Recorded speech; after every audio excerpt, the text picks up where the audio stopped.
(2023년 8월 25일) 오늘의 말씀 시작하겠습니다. 오늘 나눌 말씀은 요한복음 4장 16절에서 19절 말씀입니다. 이르시되 가서 내 남편을 불러오라. 여자가 대답하여 이르되 나는 남편이 없나이다. 예수께서 이르시되 내가 남편이 없다 하는 말이 옳도다.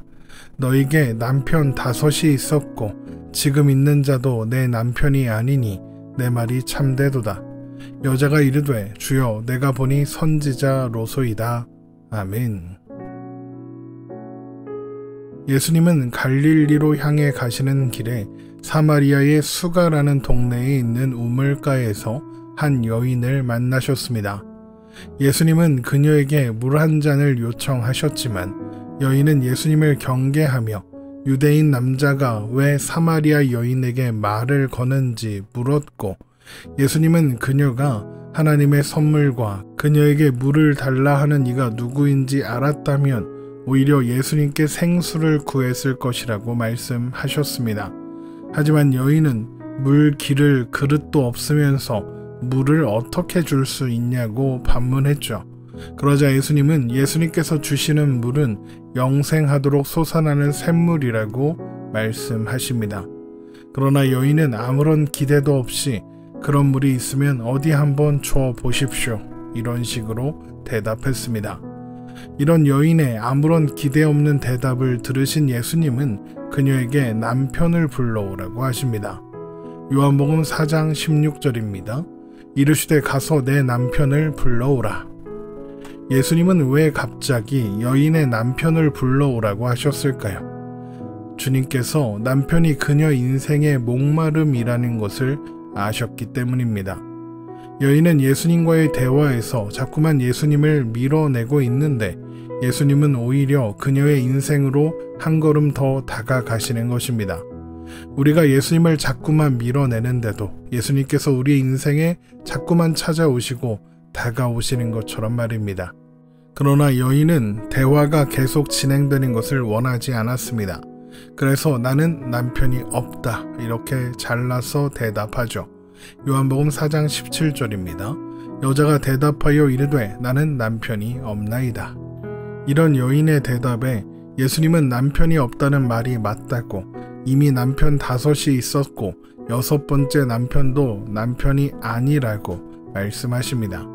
예수님은 그녀가 가진 인생의 목마름의 정체를 정확하게 알고 계신 것입니다. 요한복음 4장 17절에서 18절입니다. 여자가 대답하여 이르되 나는 남편이 없나이다. 예수께서 이르시되 내가 남편이 없다 하는 말이 옳도다.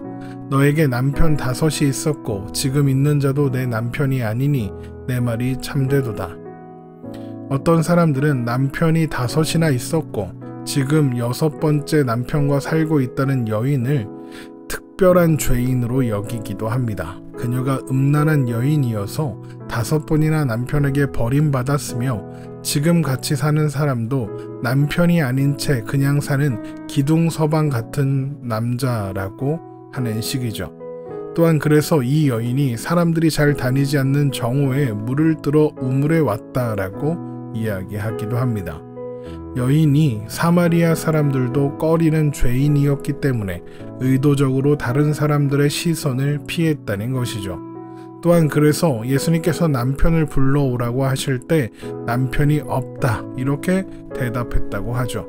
이 여인을 이렇게까지 불결하고 추한 죄인으로 만드는 이유는 아마도 그것이 예수님과의 만남 그리고 그로 인해 일어나는 변화가 더 극적으로 보일 수 있기 때문일 겁니다. 그런데 조금만 깊이 생각해보면 그런 방식으로 이 만남을 극적으로 만드는 것은 죄인에도 등급이 있다는 편견 때문입니다. 이 여인은 정말 최악의 죄인이지만 나는 좀 더 나은 죄인이고 뭐 이런 식의 등급 말이죠. 물론 사회적으로는 더 큰 죄를 지은 사람이 있고 아닌 사람이 있을 겁니다. 그러나 하나님 앞에서도 과연 그렇겠습니까? 하나님 앞에서 각 사람의 죄인됨이 차이가 나겠습니까? 그렇지 않습니다. 의인은 없나니 하나도 없습니다. 모든 인간은 열린 무덤 같은 존재이고 모두가 사망이라는 결론을 얻을 수밖에 없는 존재입니다. 로마서 3장 10절에서 18절 말씀입니다. 기록된 바 의인은 없나니 하나도 없으며 깨닫는 자도 없고 하나님을 찾는 자도 없고 다 치우쳐 함께 무익하게 되고 선을 행하는 자는 없나니 하나도 없도다. 그들의 목구멍은 열린 무덤이요 그 혀로는 속임을 일삼으며 그 입술에는 독사의 독이 있고 그 입에는 저주와 악독이 가득하고 그 발은 피 흘리는데 빠른지라. 파멸과 고생이 그 길에 있어 평강의 길을 알지 못하고 그들의 눈앞에 하나님을 두려워함이 없느니라 함과 같으니라. 그러니까 이 여인도 우리와 똑같은 사람인 겁니다. 이 여인이 다른 사람에 비해 더 죄인이기 때문에 우리보다 예수님이 더 필요하고 그런 게 아닙니다. 우리들 모두 이 여인과 다르지 않습니다. 우리들 모두 예수님이 필요한 죄인에 불과합니다. 그러니까 이 여인을 특별한 죄인으로 만드는 것은 성경적으로도 근거가 없을 뿐만 아니라 신앙적으로도 크게 도움되지 않는 일인 것입니다. 오히려 생각해보면 이 여인은 사회적 제도에 희생당한 사람이라고 할 수 있습니다. 당시 여자는 이혼을 요구할 권리가 없었습니다. 반면에 남자는 이혼 증서만 써주면 언제든 아무런 보상 없이 아내를 집에서 내쫓을 수 있었습니다. 그렇다면 이 여인은 5번이나 남편에게 버림받은 아픔을 가진 사람인 거죠. 또 지금 함께 살고 있는 6번째 남편도 곧 그녀를 버릴 수 있기 때문에 남편이 아닌 겁니다. 그러니까 예수님께서 너에게 남편 5이 있었고 지금 있는 자도 내 남편이 아니니 내 말이 참되도다 라고 말씀하신 것은 그녀의 아픔, 그녀 인생의 목마름을 예수님께서 아신다는 것을 드러내시는 것이지 그녀의 죄를 드러내시는 것이 아니라는 겁니다. 예수님은 여인에게 영생하도록 솟아나는 샘물을 주시겠다고 말씀하셨습니다. 요한복음 4장 13절에서 14절입니다. 예수께서 대답하여 이르시되 이 물을 마시는 자마다 다시 목마르려니와 내가 주는 물을 마시는 자는 영원히 목마르지 아니하리니 내가 주는 물은 그 속에서 영생하도록 솟아나는 샘물이 되리라. 하지만 여인은 그런 게 있을 리 없다고, 그런 게 있으면 참 좋겠다고 시큰둥하게 반응했죠. 요한복음 4장 15절입니다.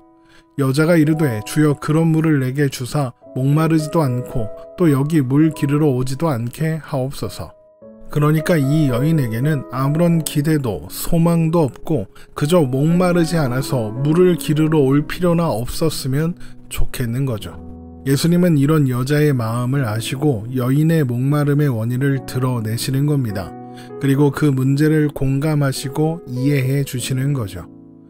히브리서 4장 14절에서 16절 말씀입니다. 그러므로 우리에게 큰 대제사장이 계시니 승천하시니 곧 하나님의 아들 예수시라. 우리가 믿는 도리를 굳게 잡을지어다. 우리에게 있는 대제사장은 우리의 연약함을 동정하지 못하실 이가 아니요 모든 일에 우리와 똑같이 시험을 받으신 이로되 죄는 없으시니라. 그러므로 우리는 긍휼하심을 받고 때를 따라 돕는 은혜를 얻기 위하여 은혜의 보좌 앞에 담대히 나아갈 것이니라. 예수님께서 우리의 연약함을 동정하지 못하지 않으신다는 것은 예수님께서 우리의 연약함을 공감하시고 이해하신다는 의미입니다. 예수님은 인간의 몸을 입고 이 땅에 오셨으며 인간의 삶을 사셨습니다.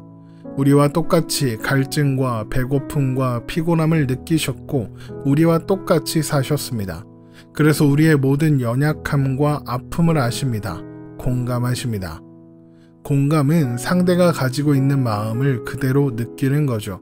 누군가를 공감하기 위해서는 상대가 경험한 사건과 비슷하거나 똑같은 경험을 해야 할 수도 있지만 대부분 똑같은 사건을 경험하지 않아도 그 사건이 가지는 의미와 그 결과로 생기는 감정을 이해하고 아는 것으로도 충분히 공감할 수 있습니다. 똑같은 경험을 하지 않았는데도 공감할 수 있는 것은 나도 비슷한 경험을 할 수 있다는 생각을 하기 때문입니다. 나에게 절대로 일어나지 않을 것 같은 사건이나 경험에 공감하는 것은 쉽지 않습니다. 그래서 보통 신은 인간의 마음을 공감하지 않습니다. 공감할 필요도 없고 공감할 방법도 없으니까요. 그런데 우리가 믿는 하나님은 공감하시는 하나님입니다.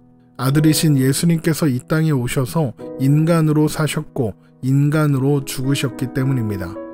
그런데 예수님은 인간이신 동시에 하나님이시기에 말하지 않는, 말할 수 없는 우리 마음 깊은 곳까지도 아십니다. 사마리아 여인의 마음을 아시는 것처럼 말입니다. 예수님께서 우리의 인생에 찾아오십니다. 오셔서 우리 인생 깊은 곳까지 통찰하시며 공감하시고 이해하십니다. 그리고 그 모든 것을 초월할 수 있는 이 세상이 줄 수 없는 평안과 위로를 주십니다. 요한복음 14장 27절입니다. 평안을 너희에게 끼치노니 곧 나의 평안을 너희에게 주노라. 내가 너희에게 주는 것은 세상이 주는 것과 같지 아니하니라. 너희는 마음에 근심하지도 말고 두려워하지도 말라. 세상이 줄 수 없는 평안. 이것이 바로 예수님께서 우리에게 주시려는 하나님의 선물입니다. 이것이 영생하도록 솟아나는 샘물이고 하나님 나라이며 하나님의 자녀된 권세입니다. 우리 인생에 찾아오셔서 마음 깊은 곳까지 살피시고 우리를 고치시는 예수 그리스도, 그 이름을 바라보며 우리에게 주어진 삶의 무게와 고민들을 그 앞에 내려놓고 주님과 함께 오늘을 살아갈 수 있기를 소망합니다. 마태복음 11장 28절 말씀입니다. 수고하고 무거운 짐진 자들아 다 내게로 오라. 내가 너희를 쉬게 하리라. 오늘 말씀 이렇게 마치겠습니다. 오늘도 복된 하루 되시기를 주님의 이름으로 축원합니다.